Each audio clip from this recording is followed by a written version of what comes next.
All right, over the past couple of weeks, we've learned so much about the impact the coronavirus has had on our tourism and export industries.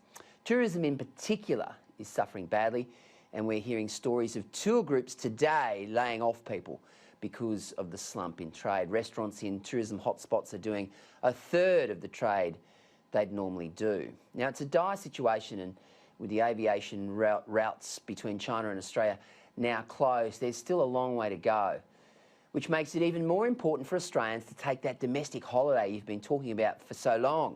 Now, I had the pleasure recently of travelling to Western Queensland, and it was just such a wonderful trip, a great opportunity to explore the vastness of our western regions, and geez, it's beautiful out there. Australia is such a richly diverse country. It's so beautiful in so many places, and it's ironic that as a people we tend to want to travel overseas first before exploring our own backyard. Well, now's the time, guys. Aussie tourism needs you. The dollar against the US greenback is around 66 cents, so there's not much value there. So what better time than now to help Australia's tourism industry as it reels from the effects of the coronavirus? The other thing worth noting here is that from Monday, we were due to see the annual influx of Chinese students into our universities. But with the travel restrictions in place, about 55,000 Chinese students will not begin the term as usual.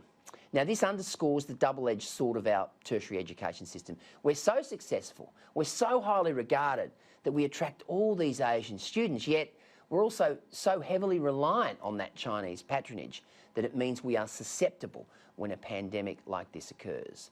The challenge for our educators is to wean ourselves off the Chinese market, not get rid of them completely, but wean ourselves off and diversify our enrolments into other nationalities.